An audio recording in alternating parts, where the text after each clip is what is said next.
Hola, ¿qué tal, maestra? Buenas tardes. Hola, Salí, buenas tardes. Qué gusto volver a estar aquí hablando sobre de todo. Son geniales, ¿eh? A mí me han comentado, les han gustado estas charlas, así que pues vamos a continuar. Perfecto, continuamos. ¿Qué nos preguntas hoy, Salí? ¿Qué tema quieres que abordemos hoy? Uno que me gusta mucho, sobre el cual tengo muchas dudas y creo que muchas personas tenemos dudas sobre estos temas porque no sabemos cuál es la diferencia o no tenemos a una experta como usted que nos diga qué es o por qué camino ir o está bien o está erróneo lo que percibes. Ok. Y me gustaría que usted me respondiera a esto. El tema es sexo, sexualidad y género. Mi primera pregunta es, ¿hay un estigma o confusión entre esas palabras? Sí, Salí. Y si lo vamos a ir a buscar hasta el diccionario está confundiendo. Entonces, a raíz de los años 70, cuando ya se toma la iniciativa de recuperar el derecho a la educación sexual, está el intento de que todos los países nos pongamos de acuerdo en el tema. Entonces, pondríamos por encima de las tres palabras que acabas de mencionar, pondríamos a la sexualidad. Ok. ¿Sí? Entonces, la sexualidad va a abarcar tanto el sexo como el género. Y lo vamos a ir explicando un poquito. Entonces, la sexualidad abarca el cuerpo completo y las 24 horas del día, los 365 días del año y toda la vida. ¿Qué significa esto? Que está relacionado con tus 5 sentidos y es todo lo que tú puedes responder respecto a tu cuerpo. Eso es la sexualidad. Independientemente con quién esté. Exacto. O con qué esté. O sea, es parte de la identidad.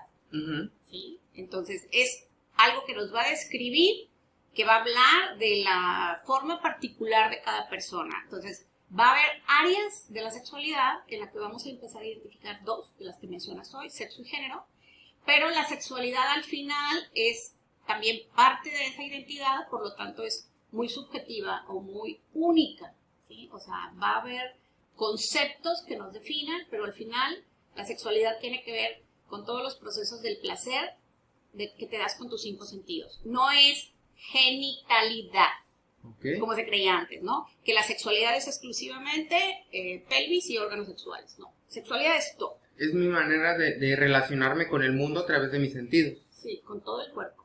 Perfecto. Con todo el cuerpo. Esa es la sexualidad. O sea, abarca mucho, ¿sí? La sexualidad. Sexo y género. Van a crecer 2 palabras en conceptos que hasta la fecha la gente las confunde. Entonces, vamos a distinguir, como ya lo habíamos platicado en otras charlas, lo natural de lo cultural. Entonces, la palabra sexo, aunque la usamos para muchas cosas y nos encanta, hasta te invito a tener sexo, usamos la frasecita, en realidad, a nivel internacional, el concepto queda como las características fisiológicas que van a describir al cuerpo, que va a ser capaz de embarazarse o capaz de embarazar. Por lo tanto, solo vamos a tener hombre y mujer. Y cuerpos que no se maduraron internamente todos sus procesos, por lo tanto se llama intersexo, que sería el sueño de la humanidad, ¿cómo le llamaban? El que tiene los 2 sexos, pero no existe. ¿Hermafrodita? El hermafrodita famoso no existe porque hasta la fecha no ha habido un ser humano que se autoembarace. Como las lagartijas lesbianas de Nuevo México. Y dicen que también creo que el caballito de mar o algo así, y ciertas aves, como Uh-huh. que a la ausencia de un macho. Bueno, el famoso pez Nemo, ¿no? Sí, que cambia algunos sapos. Anda buscando a Nemo para hacerlo pareja, ¿no? Entonces, bueno, en la naturaleza se da, pero en el ser humano no. Entonces, sexo, características fisiológicas, solo mujer o hombre. Género es cultura, Uh-huh. absolutamente cultura. Y la cultura es la que te dice, por ser hombre o por ser mujer, tienes que pensar esto, tienes que vestirte así, tienes que hacer esto, Entonces son roles que cada sociedad le marca a cualquiera de los sexos. Como lo hablaba usted en una charla anterior, el rosa para niñas, Ajá. El azul para niños. Eso dice la cultura. Y el brochecito para niñas. Y el aretito para la niña, ¿sí? Y entonces cuando el hombre se lo pone dice, es que es mi arete de hombre. O sea, no, estamos confundiendo. los procesos. Ahora, lo interesante es que si tú vas a las instituciones educativas o de otros secretarías de gobierno, en las encuestas te ponen sexo y te escriben ellos en la casilla masculino y femenino. No, el masculino y femenino es género. Entonces, esto es lo que tenemos que empezar por aclarar, porque existe la confusión en la gran mayoría de las personas. Hay un tema del cual tenemos que pasar, pero hay una pregunta muy interesante aquí que me salió ahorita con el chiste del brochecito. Si para las niñas es un brochecito, que la cocinita, para el niño, ¿por qué son las armas? ¿Por qué son las cosas que pueden dañar a alguien más? Es cultura. Es una cultura... Es cultura. ¿Machista, se pudiera decir? Sí, y aquí nos vamos a pelear con los antropólogos, aunque al rato le vamos a dar un homenaje a los antropólogos, pero en este momento los vamos a regañar, porque son ellos los que a través de sus supuestos estudios de hace 50,000 años que nos vienen a decir, la mujer recolectaba y cuidaba, el hombre cazaba y salía a defender a la tribu. Pues la verdad es que ni estuvimos ahí. Entonces yo me topo con cuerpos tan exquisitos que parecen mujeres, o mujeres tan rudas que tienen el cuerpo de oso, y pues, o sea, entonces... No, yo creo que cada cuerpo se define por el entorno, y hoy lo sabemos, porque está, por ejemplo, Bruce Lipton, que fue un biólogo molecular que experimentó después de que se descubre todo y lo que se invierte en el ADN. Él empieza a dar, porque cuando surge en el año 2000 aproximadamente, ya como un triunfo de la ciencia, identificar completamente el ADN y sus famosas células madre. Entonces, lo que va a hacer Bruce Lipton en sus experimentos es cambiar la proteína con la que alimenta la célula. Entonces encontró que cuando originalmente se creía que la célula de hueso siempre iba a ser de hueso y que la célula de músculo siempre iba a ser músculo, entonces él no, cambia la proteína. La célula madre. La célula madre, depende de la proteína con la que la alimenta, se va a convertir, que creías que iba a ser una oreja, va a convertir un nervio, o sea, entonces es impresionante cómo el entorno nos define. Esto también se conoce como bioenergética. Por ejemplo, en una familia hay 7 hijos y en medio hay uno chiquito delgadito. Bueno, él no necesitó crecer. Lo vemos también en la naturaleza. O sea, si tú pegas mucho los árboles, pues uno le respeta al otro, entonces se van mezclando. Entonces unos son más amplios, otros son más angostos, más altos, más bajos. Se adaptan al entorno. Entonces son procesos muy interesantes en los que nos quieren definir el rol de que la mujer es la cuidadora, el hombre es el que pelea. No es cierto, o sea, todo ser humano tiene sus emociones y no se las puedes quitar al hombre, porque tú para mandar al hombre a matar a otro hombre, lo tienes que quitar sus emociones, que no sienta. Es como el proceso de castración con los animales. Sí, la domesticación. Para domesticar un animal, para que esté contigo, para tenerlo pues bajo el látigo, sí, tienes que quitarle todo lo que lo hace animal. Sus impulsos. Sus impulsos, ¿se puede decir sexuales? Naturales. Entonces al momento de castrarlo, lo vuelves dócil. ¿Qué pasa con los perros?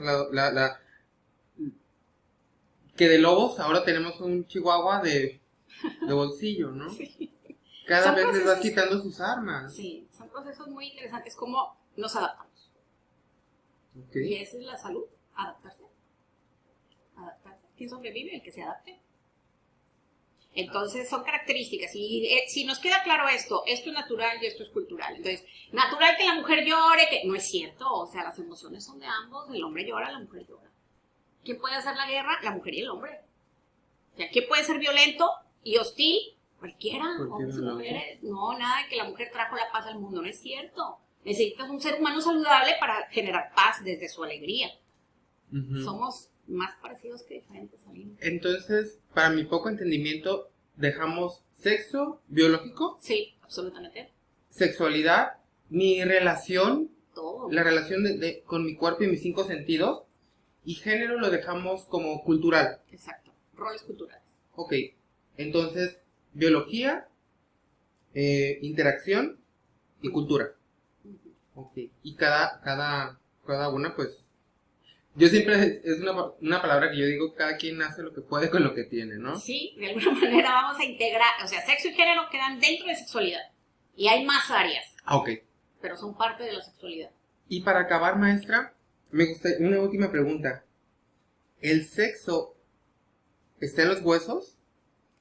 Sí, Salim. está en los huesos. Y aquí es donde, bueno, ya los regañamos a los antropólogos porque ellos son los que juzgaron con este juego de los roles, de la mujer se queda en casa cuidando al niño y el hombre sale a cazar. Me cae gordo esa teoría, ¿sí? Esa hipótesis. Pero sin embargo le celebro, en el 2012, por ahí hay unas investigaciones que surgen a la luz y nos las comparten. Hubo un instituto de Londres y otro en Alemania que encontraron un pequeño fósil en una de las cuevas de Rusia, de esas que están llenas de hielo, y es un huesito de 2 centímetros cuadrados, ¿sale? Una uña. O sea, sí, nada, ¿sí? Y ellos dicen que ese pequeño fósil les dio, a través de su ADN, una gran información de que es una adolescente de 13 años. Y que tiene padres diferentes y que hubo una mezcla de razas. Mientras la madre era neandertal, el papá era denisovano o algo así. Entonces, es un descubrimiento fantástico. Entonces, toda esta gran polémica que genera el proceso de la sexualidad, específicamente del sexo, pues tenemos que unificar la ciencia, todas las disciplinas y ponernos de acuerdo porque el sexo es cromosómico y está en los huesos. Entonces no son los genitales los que nos van a definir únicamente, no es solo la capacidad de reproducción, sino que el cromosoma está en la sangre, en el cuerpo y está en los huesos. Y si no, pues hay que ir con los antropólogos a que nos aclaren estas hipótesis. O armaron una historia romántica o realmente traemos el sexo en los huesos. Porque efectivamente, Salim, el proceso de la sexualidad se va a dar desde la 5ª semana de gestación. Entonces va a ser en el vientre de la madre donde se hacen estos cambios. A la 4ª semana de gestación, que ya está el corazón bombeando, ya está la gónada empezando y hay un primordio indiferenciado. ¿Qué significa esto? Que los cuerpos son igualitos. O sea, hasta la 4ª semana tú no sabes. Todos somos hembras. Todos somos hembras. Ajá. Entonces, en ese momento, pene sale, vagina. Todavía no. Primero va a ser, en la 5ª semana empieza apenas un proceso donde la glándula, que se llama gónada y que va a estar a la altura del ombligo, va a empezar por una señal que le manda entre el corazón y el cerebro, su comunicación del famoso sistema límbico, hipófisis y todo ese rollo. Esa glándula llamada gónada va a hacer un viaje para tal vez convertirse en ovario o hacer un viaje más largo y convertirse en testículo. Okay. Entonces va a haber cuerpos en los que este proceso no se cumple y entonces son los intersexos. Porque hay un proceso cromosómico que fue el que dio papá y dio mamá. ¿Sí? Esa mezcla de genes que da el embarazo. Después viene el proceso gonadal, después viene el proceso hormonal y luego vienen órganos sexuales internos, luego vienen los órganos sexuales externos y luego viene la función, que se le llama cerebro sexual, porque van a ser los cambios que se van a dar en la adolescencia y que no tienen respuestas únicas. En cada cuerpo va a haber una madurez sexual diferente. Y de eso hablaremos en otro tema. Perfecto, lo hablamos en otro tema. Muchísimas gracias, que nos comparta un poquito de luz, ¿no? sobre todo este tema, se lo agradezco como siempre. Yo creo que tienes razón en eso, Salim. Yo igual tuve que pasar por procesos de diplomados de especialización para entender, porque la maraña es grande, ¿no? Y entonces el proceso familiar, que nos ha hecho creer que la sabiduría popular te enseña todo, pues no es cierto. O sea, vamos aclarando conceptos y vamos poniéndonos de acuerdo para tener mayor claridad y poder ejercer este derecho al placer, el derecho a la educación sexual y el derecho a una vida más saludable. Ajá. Perfecto, maestra. Qué gusto. Gracias, Salim.